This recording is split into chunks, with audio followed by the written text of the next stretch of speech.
Mesdames, messieurs, c'est un moment extrêmement important pour le foot européen. Le tirage au sort définitif de la Ligue des Champions. Vous ne rêvez pas. Le PSG et le Barça ne sont pas tombés ensemble. Alors ça, c'est un événement.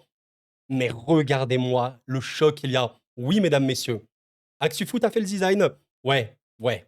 Le Paris PSG va affronter Liverpool. Regardez notamment ici, vous avez le LOSC qui est sur la partie droite du tableau, sur le papier la plus évidente, avec Dortmund quand même, qui est un adversaire qui ne va pas très bien. On va faire un petit prono, on va faire une vue d'ensemble comme on fait d'habitude. Je vous donnerai un petit peu, voilà, ce que je pense, le feeling, vraiment des pronos très très à chaud, et on en reviendra évidemment. Les matchs auront lieu dans 2 semaines, alors je m'exprime. Nous sommes le 21 février, ça aura lieu à partir du 4 et du 5 mars, et les matchs retour, eh ben, le 11 et le 12 mars environ. Donc voilà, c'est waouh, des confrontations folles. Le Real Atletico ici, Bayer Leverkusen ici. On a Arsenal qui prend le PSV, l'Inter qui pour moi le bon tirage.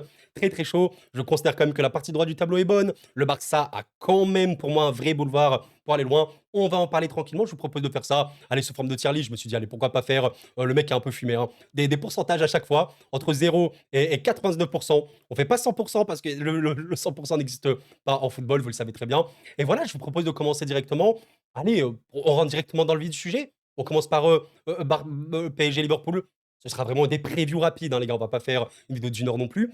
Vous avez normalement le sommaire, si j'y ai pensé, pour prendre le match qui vous intéresse. Bon, le PSG Liverpool, on va, allez, on va faire ça un petit peu après. On va commencer par Benfica Barça, très tranquillement. Bon, pour moi, il n'y a pas de débat.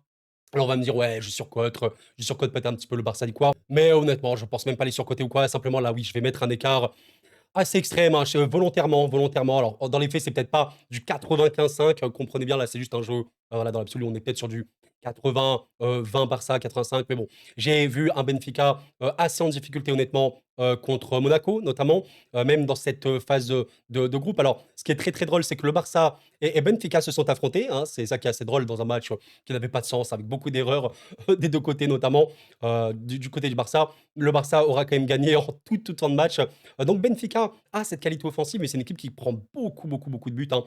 Vraiment 3 ici, 2 ici, 2 ici. Monaco aurait vraiment pu se qualifier. Très dommage. Dans l'absolu, les gars, soyons très très clairs. Un Benfica-Barça, c'est un retour à Barcelone. C'est un Barça qui a trop de qualité offensive globale, trop de qualité de création. C'est un des favoris. Le Barça, en plus, en étant dans la partie droite et en évitant ces équipes-là, est réellement et sincèrement un vrai, vrai gros favori. Non, le Barça risque de passer. Pour moi, on est sur du 95-5 pour le Barça. Encore une fois, j'exagère un petit peu, mais c'est volontaire. Vous me dites un petit peu quel est votre feeling. Ouais, j'ai très très peu de doutes quant au Barça concernant ce match-là. Voilà, c'est aussi pour remplir ces cases-là, parce que je pense que les cases ici et ici ne seront pas remplies à part par ces deux équipes-là. Bon, voilà, Benfica, encore une fois, respect à Benfica. Je suis pas du tout en train de les sous-estimer ni rien, juste le Barça, c'est vraiment trop fort. Et ouais, le Benfica peut, pourquoi pas, marquer, ça joue bien en compte, ça a de la vitesse. Ça reste, un petit peu fort en face quand même. Bref, on a après, allez, on fait un petit Bruges-Aston Villa. Intéressant en vrai ce match-là, parce qu'on est sur un match relativement ouvert. Bruges qui aura montré de vraies belles choses. Alors le match retour se jouera, à Villa Park, OK, à Aston Villa, donc c'est quand même, à noter pour eux. Alors un retour, voilà, à Birmingham, je sais pas à quel point ça peut être stressant pour les Brugeois. Bruges a fait vraiment une bonne campagne de Ligue des Champions. Alors c'est un peu le club qui actuellement est, entre guillemets «le petit poussé» entre guillemets. Moi ce que j'ai vu de la part de Bruges était très, très bon. Ils ont réussi à éliminer, l'Atalanta qui a fini 9e de la Ligue des Champions, qui aura eu vraiment des complications, avec notamment Lookman qui a été blessé. Mais ils ont été très bons. Grosse qualité technique, offensive de manière globale. Jude Cloud a fait un vrai bon match. Van Aken, c'était super bon. Talvi est vraiment super en forme, il est super jeune. Jacheria a fait un match énorme contre l'Atalanta. Globalement, c'est bon. Ils ont quand même eu du mal contre l'Atalanta, qui a eu énormément d'occasions, très très peu de finitions. Mignolet aura été également énorme. Dans l'absolu, je me dis que ça va être possible pour les Brugeois, mais Aston Villa reste quand même une équipe de PL, forte intensité. Ça peut faire des matchs nettement très très bons Aston Villa. Voilà pour vous dire, le dernier match en date, ben, alors je m'exprime, c'est contre Liverpool, le futur adversaire du PSG, où il y a eu un 2-2. Match voilà, où évidemment Aston Villa a eu du mal. Ils ont marqué sur peu de choses, hein, parce que ça a quand même une bonne qualité de finition. Watkins reste bon. C'est relativement serré, hein. Je te dirais que c'est pas non plus le match le plus déséquilibré dans l'absolu, parce qu'on reste quand même sur un match retour à Villa Park. Je te dirais quand même, je pense, Aston Villa, mais alors, est-ce que je suis sur du 55-45, peut-être un peu plus quand même pour Aston, peut-être du 65-35, comme ça, on va dire. Ouais, comme ça. Soit on fait ça, ou soit on fait ouais, un truc comme ça. Je pense qu'on va faire ça. 60, 65-35 pour Aston qui, voilà, peut rester favori, mais attention à Bruges, c'est une très belle équipe, les gars, on va enchaîner quand même. Voilà, je peux pas faire une vidéo non plus de 30 minutes. Bon, très beau match à suivre, de toute façon, toutes les affiches sont à suivre. On aura les dates, je pense, dans pas trop longtemps. Le prochain match dont je devais parler, bon allez, on va faire le match, du club français entre le Borussia Dortmund et le LOSC. Waouh, très, très, très beau match. Et ben, vous savez quoi? Eh ben, vous savez quoi? Alors, on va me dire: «Ouais, mais Koro, machin, parce que toi, tu aimes le foot français, tu es pour les clubs français, donc tu es pas objectif». Peut-être, mais ouais, je me considère objectif dans ce que je vais dire. Le LOSC est une des meilleures équipes de France. Alors, il y a eu des résultats un peu compliqués récemment, il faut le dire. Quelques défaites pour contre Liverpool, OK. Tu te choques un petit peu contre Strasbourg, tu as claqué 6 buts au Feyenoord, tu as vraiment bien joué contre Saint-Étienne. Tu as choqué un petit peu ton match contre le Havre. Par contre, tu as fait une très, très bonne perf à Rennes. Et en fait, ce qui est bien avec Lille, c'est que c'est clairement une équipe qui joue à la motivation. Et vraiment, vraiment, quand tu es motivé, Lille est super méga fort. On l'a notamment vu dans les gros matchs. Ce qu'on dit de Genesio, c'est un coach de grands matchs, pas de petits matchs, entre guillemets. Dortmund, n'est pas bon, hein, soyons honnêtes, hein. Enfin, Dortmund, alors ça reste quand même des joueurs, qui sont sur le papier très bons, hein, voilà. Vous prenez l'équipe globalement de Dortmund. Bon, soyons honnêtes, hein, les gars, restons un minimum lucides. Vous avez quand même des références pour certains. Schlotterbeck, c'est honnêtement très bon. Kobel est très bon. Guirassy, c'est un des meilleurs buteurs d'Europe. Ça y va. Baino Gittens, dans l'absolu, c'est bon. Adeyemi, et cetera. Mais ça va pas. Le collectif ne tourne pas bien. C'est une équipe qui patine énormément actuellement, qui est 11e de Bundesliga, ici qui perd contre Bochum. Bochum qui est, parmi les équipes allemandes les plus faibles, qui arrive à, subir énormément, d'occasions. Le match retour se jouera à la maison pour les Lillois. On est loin d'être sur un truc infaisable et honnêtement, dans un autre moment, avec les joueurs qu'a Dortmund, ouais, je t'aurais dit Dortmund est favori. Mais là, eh, je suis pas très sûr. Je suis pas très sûr, les gars. Et vous savez quoi? Eh ben, vous savez, allez, pourquoi pas? Pourquoi pas se mouiller un peu? Ouais, ouais, ouais. Pourquoi pas, le LOSC un petit peu favori sur ce match-là. Le LOSC qui passerait avec un retour à Pierre Mauroy. Alors peut-être que le LOSC perdrait un match, hein, sur les 2 parce qu'il y a quand même cette qualité offensive, certaine, hein, pour les joueurs de Dortmund. Lille peut être solide. Lille peut être solide, c'est ça qui est assez intéressant. Je te dirais quand même qu'on est sur, un Lille qui est, allez, on monte à 60 ou plus? 60-40, un truc comme ça? 60-39, ouais, je pense pas. On va mettre ça. On va mettre, allez, un Lille à 55-45 quand même, c'est relativement serré. Je peux monter à 60, mais pour moi, c'est relativement serré. Vous me dites ce que vous en pensez. On va pas développer plus ici, on en reparlera de toute façon. Mais très content pour les Lillois qui ont un vrai gros, gros match. Alors, Bruges, ça aurait été un beau match, mais là, tu le déplaces à Dortmund. Dans le premier match, c'est gros, c'est beau, c'est beau. Et ça, c'est super blessant. Prochain match, mesdames, messieurs, Real Madrid, Atlético Madrid. Waouh, waouh, waouh. On le fait après? On le fait après, les gars. Je vous feinte. Bayern, Leverkusen. Alors là, là, c'est super méga compliqué parce que, en fait, le gros problème, je sais pas trop si vous avez suivi la Bundesliga, mais mesdames, messieurs, pour ceux qui ne l'ont pas suivi, c'est passé une petite dinguerie. La petite dinguerie, c'est celle-ci. La petite dinguerie, c'est Leverkusen qui a affronté le Bayern Munich et qui aura fait un match énorme. Qui aura fait un match énorme. Le Bayern aura tiré 2 fois dans un match. Alors, je crois que c'est le pire match du Bayern que j'ai vu depuis très longtemps, tellement ils ont eu des difficultés, vraiment à créer quelque chose. Il y a un Bayern qui va beaucoup moins bien en ce moment, ça a beaucoup de déchets techniques. L'homme du match, ça a été Neuer avec Upamecano qui aurait été très, très bon. Kim aura été plutôt OK, pour vous dire, hein. Et Leverkusen, on sait que c'est une équipe qui peut jouer énormément la possession, comme le Bayern. Pour vous dire, c'est même Leverkusen qui a le ballon ici, qui a un volume d'occasion énorme, qui peut manquer un peu de finition en ce moment, le Bayern. Donc c'est super méga intéressant et honnêtement, je sens une saison, je vais pas dire crise pour le Bayern. Voilà, maintenant, ils sont premiers de la Bundesliga, ils sont toujours là, mais c'est pas si beau. Honnêtement, c'est pas si beau. Contre Chelsea, ils ont eu beaucoup de mal. Alors, ils ont généré beaucoup d'occasions à la fin, et au final, ils auront réussi. Mais, par exemple, le match aller, c'était compliqué. Honnêtement, c'était vraiment, vraiment compliqué dans la production. Le Bayern n'est pas en forme en ce moment, n'est vraiment pas en forme. Je suis très, très perturbé parce que si je me base par rapport à ce que j'ai vu, je vous inviterai pour avoir leur match. J'ai vu le match entier entre le Bayern et le Bayern. J'ai vraiment trouvé un Bayern sans solution. Inquiétant. Pourtant, voilà, ils ont leurs joueurs. Musiala est un peu moins bon en ce moment. Kane n'a plus trop de finition. Enfin, il marque, mais voilà, il pas comme avant, il a plus de déchets.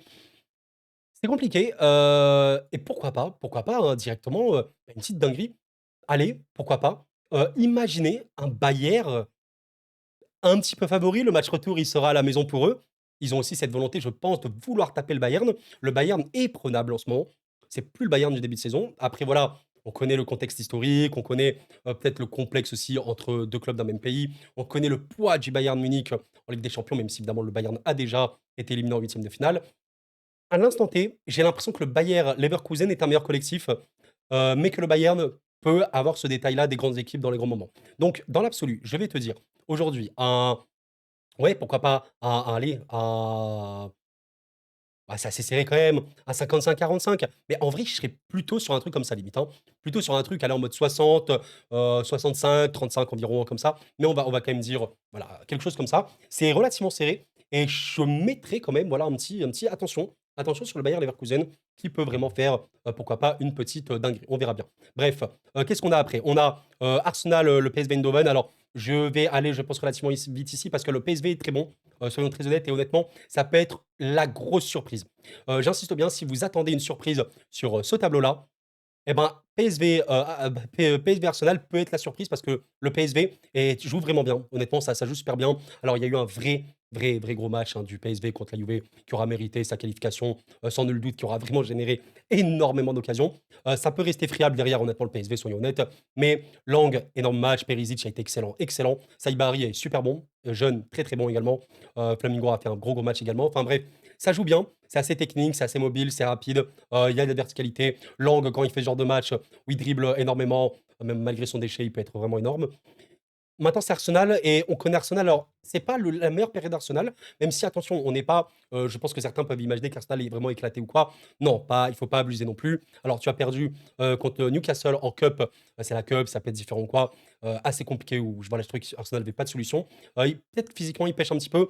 Ça reste quand même une équipe qui est très compétitive, qui peut en fait manquer de finition. Je pense que c'est surtout le problème de cette équipe, mais qui reste en fait une équipe avec trop de joueurs de classe mondiale. On rappelle qu'il y a quand même parmi les meilleurs joueurs, du monde, on va dire, au niveau valeur marchande. Bah, quand je prends, par exemple, Odegaard, il est assez énorme. Declan Rice, c'est un des milieux les plus valorisés du monde du football. Dans l'absolu, Gabriel Saliba, c'est une des meilleures charnières centrales du monde du football, même s'ils ont été mis en difficulté contre Newcastle. Je ne pense pas que le PSV a suffisamment le poids pour gêner, Arsenal. Après, on verra, ça peut être une surprise dans l'absolu. Si on est quand même un minimum honnête, je pense, un minimum honnête, chacun a son avis évidemment. Allez, quand même pour remplir aussi ces cases-là, parce que ça me rend triste, il y a pas de présence ici. Pour remplir ces cases-là, on va mettre, voilà, Liverpool, enfin, Liverpool, c'est après. Je vais mettre, directement, j'arrive pas à prendre, la bonne équipe. Voilà, PSV et Arsenal ici. 75-20, 25, 75-25. Mais, là, je me fie vis-à-vis du fait que c'est extrêmement compliqué de jouer le match retour à l'Emirates. Franchement, Arsenal se faire éliminer à l'Emirates, c'est une folie. Donc c'est extrêmement compliqué et surtout que, Arsenal peut être en plus super solide et largement, d'occasions. Ils pourront générer beaucoup d'occasions contre le PSV, qui n'est pas une équipe qui est la plus imperméable non plus. Donc voilà, soyons honnêtes, je pense qu'Arsenal est vraiment favori. Le retour à l'Emirates, c'est trop dangereux. Voilà, on va mettre, ceci pour, Arsenal, le PSV, malgré toute la qualité de ce PSV Eindhoven. Bref, Feyenoord-Inter, alors pour moi, c'est un match très déséquilibré. Pour le coup, je vais même pas faire de suspense, franchement. Alors honnêtement, je mettrai là. Honnêtement, je mettrai là, mais vous savez quoi? Parce que ces cases-là ne sont pas remplies, on va mettre Inter ici à 80, ouais, 85-15 environ. Pour la simple raison, c'est que alors l'Inter n'est pas dans la période la plus bonne actuellement, si on est, honnête. Il y a une période un peu de moins bien. Bon, toutes les grandes équipes ont aussi une période de moins bien. Maintenant, soyons honnêtes, hein, l'Inter Milan reste une des équipes les plus compétitives d'Europe. Pour moi, ça ne fait pas de débat. C'est très bon. Et en fait, il y a, un banc, il y a une équipe type. Il y a à peu près tout en fait dans cette équipe-là. Alors, il peut y avoir des absences. Là, par exemple, Thuram n'était pas là, il est rentré en cours de jeu à la place de Taremi. Mais dans l'absolu, voilà, il y a un entrejeu de fou furieux. Barella est assez exceptionnel. Di Marco Dumfries, c'est formidable. Enfin, c'est super bon. Et je m'attends à voir naturellement un Inter Milan qui va élever son jeu dans les grands moments. Voilà, je ne vais pas me fier par rapport à ces simples matchs-là. Je me fie par rapport à ce que j'ai vu globalement de l'Inter sur la saison. C'est très fort. Il y a eu ces défaites-là contre le Bayer Leverkusen, preuve aussi que le Bayer peut être vraiment super fort. Voilà, une équipe qui a notamment Lautaro Martinez qui est un tueur, c'est très compliqué. Le Feyenoord, soyons honnêtes, c'est peut-être l'équipe la plus faible de ces huitièmes de finale. Je vais pas dire ils ont volé leur qualification. Voilà, chacun mérite à sa manière. Milan se saborde pas mal, hein. Honnêtement, le match de Milan, regardez, il est dominé de A à Z. À partir du rouge de Hernandez, temps fort, Feyenoord, il marque et après il y a plus rien. Ouais, c'est globalement faible. On se rappelle aussi que le Feyenoord avait notamment pris, 6 buts, contre le LOSC. Voilà, alors ils ont battu le Bayern 3-0. Match assez spécial, hein, pour ceux qui n'ont pas trop suivi ce match-là. Je n'ai jamais vu ça personnellement. 3-0, heu, il y a eu 30 tirs, 6 cadrés, 9 grosses occasions pour le Bayern, ils ont tout raté. Bon voilà, symptôme, d'un Bayern qui peut être un peu malade en ce moment. Donc oui, l'Inter est favori. L'Inter, normalement, devrait se qualifier. S'il ne se qualifie pas, ce serait une grosse dinguerie. L'Inter vengera son collègue Milan. Et là, on est sur une folie. Bref, et du coup, les 2 derniers matchs que j'ai volontairement laissés, alors là, on pourrait développer longtemps, mais on en fera des vidéos. Real Madrid, Atlético Madrid. Waouh! Alors là, les gars, très compliqué. En fait, ce qui est compliqué, c'est que le Real Madrid, je pense, aurait eu peut-être plus de difficultés au niveau de la pression contre Leverkusen, mais paradoxalement, ce serait passé parce que le Real aurait profité des largesses défensives de Leverkusen, qui est quand même une équipe qui peut jouer haut, et avec la vitesse du Real, peuvent faire beaucoup de mal. Mais l'Atlético, c'est différent. Il y a eu un Real Atlético récemment, un match qui fut quand même dominé hein, par le Real Madrid, soyons honnêtes. Hein. Mais, toujours, cette capacité de l'Atlético Madrid à réussir à avoir un jeu vertical, avoir beaucoup, beaucoup de points de fixation entre Griezmann, Alvarez. Il y a des gros, gros passeurs entre deux pôles, etc. Voilà, sur ce match-là, bon, les XG dans le jeu, ils sont relativement faibles pour l'Atlético parce que voilà, ça a quand même du mal. Le Real avait dominé. C'est compliqué et c'est super compliqué parce que ça reste le super haut niveau, ça reste les détails, évidemment. Je suis très perplexe. Dans l'absolu, le Real devrait être favori. J'ai vu un Real assez rassurant, même très rassurant contre Manchester City sur énormément de points. J'ai vraiment trouvé un vrai, vrai bon Real. Offensivement, c'était très, très qualitatif. Bon, Mbappé a fait un match, comme on dit, les matchs des grands soirs. Euh, il y a Tchouaméni qui repasse un point de défense. Valverde est une vraie, vraie bonne révélation dans ce rôle-là de latéral. Il faut savoir qu'en plus, je crois, qu'il y a eu en début de saison un Real Atlético aussi. Voilà, le 29 septembre. Alors, le match retour, je le rappelle, sera au Wanda. Ne l'oublions pas. Le match retour sera au Wanda, ça peut aider. Mais voilà, sur ce match-là, le Real avait un peu plus de mal.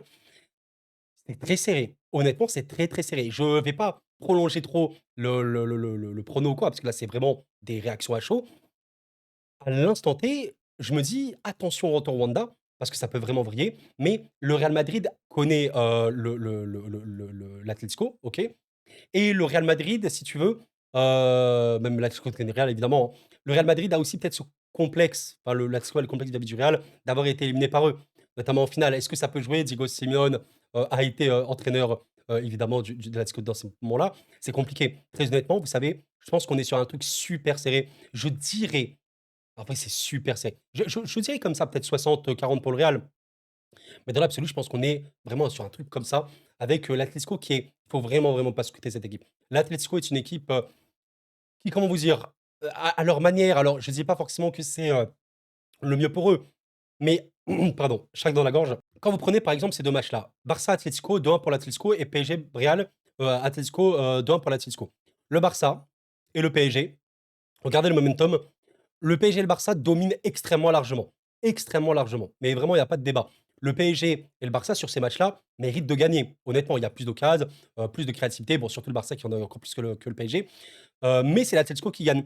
Preuve que cette équipe, en fait, elle peut avoir cette résilience étrange, en vrai étrange, mais réelle. Oblak peut te sortir des arrêts importants. Et en fait, mine de rien, même si ça concède des occasions, je vais pas dire que ça prend l'eau non plus. Donc ça peut être super piégeur, même si voilà, ce genre de match-là, bon, c'est une fois tous les 10 matchs, vous avez compris un peu l'idée. Allez, on va dire Real ici, mais je peux comprendre honnêtement qu'ils sont peut-être un peu plus intelligents. On va dire 55-45 pour le Real. Oh, c'est extrêmement serré. Soyons honnêtes, c'est très, très, très serré ici. Le dernier match, évidemment, le PSG-Liverpool qui est bah, le choc extrême, parce que voilà, Liverpool, il y a débat, même si ça fatigue un peu en PL, ça n'empêche que c'est probablement l'équipe qui a eu le football le plus abouti de cette saison dans tous les aspects. Je pense que le Barça aura été offensivement parlant encore plus impressionnant, mais dans le football complet, c'est-à-dire les jeux, le jeu de mouvement, les déplacements, le jeu de positionnel, les retours, l'intensité, le bloc médian, la défense, en fait tout, tout.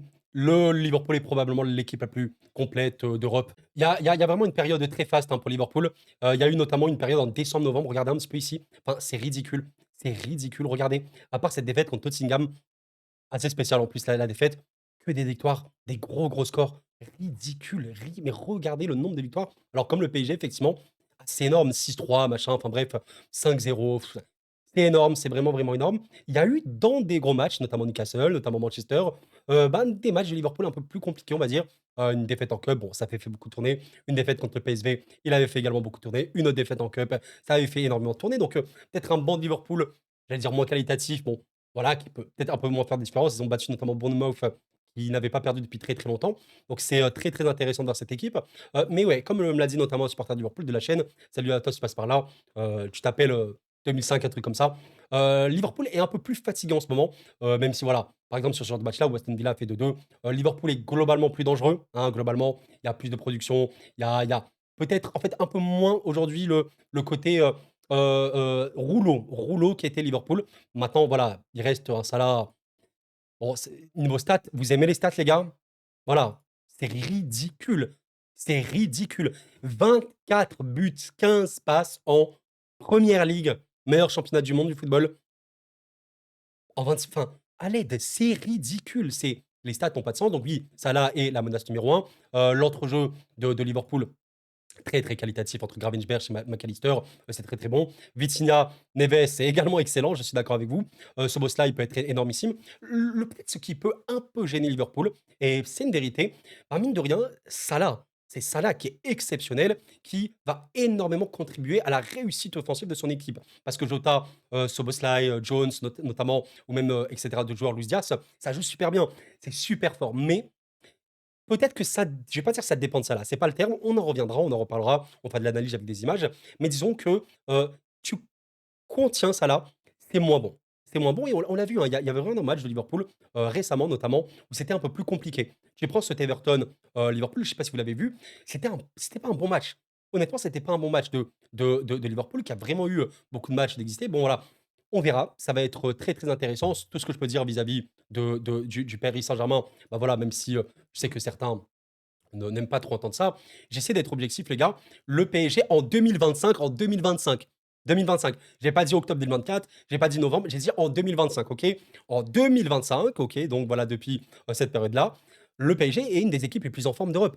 Et on peut même, voilà, allez, si vous voulez parler depuis décembre environ, mais surtout 2025, c'est excellent. C'est excellent. C'est très très bon. Maintenant, on va attendre dans les moments les plus importants. Et il y a des moments importants. Il y a même des matchs de Ligue 1 très très chauds. Ça va être intéressant de noter ça. Le PSG, qu'est-ce que je peux vous dire? Ben, équipe de pression extrême, équipe de pression assez hallucinante, des efforts non-stop du terrain, même défensif. Kvaratskhelia qui fait un effort à la 99e minute du match contre Brest. Luis Enrique, il dit c'est ceux qu'on aime, c'est ceux qu'on veut voir. Un entrejeu délirant. Vitinha et Neves sont actuellement parmi les meilleurs au monde, entre autres, et c'est une vérité, comme beaucoup d'autres joueurs en Europe. Beaucoup de polyvalence pour le coup. Le danger peut venir de partout, du côté gauche, du côté droit, d'un point de vue axial. Énormément de permutations, beaucoup, beaucoup de mouvements sur un terrain de football. Donc c'est énorme, c'est énorme. Le match retour se jouera à Anfield, mesdames, messieurs, et ça, c'est très, très chaud. Le prono définitif, évidemment, arrivera avant le match, pour la qualif. À l'instant T, je pense que Liverpool est légèrement devant. Mais c'est très serré. On n'est vraiment pas. Si on était en octobre, par exemple, ouais, j'aurais été beaucoup plus sur un truc comme ça, du 70-30. Un truc comme ça, honnêtement. Mais on n'est pas sur ça. On n'est pas sur ça.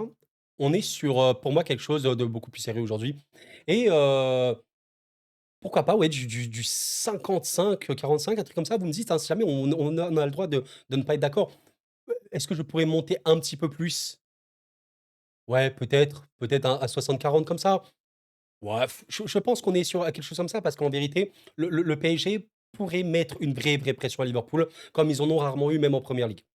Une vraie, vraie pression où le PSG va prendre le ballon. Il faut savoir quelque chose, hein, pour ceux qui n'ont, pas trop, raté. Je vais vous le montrer, directement en Ligue des Champions notamment, où Liverpool aura fait une campagne exceptionnelle.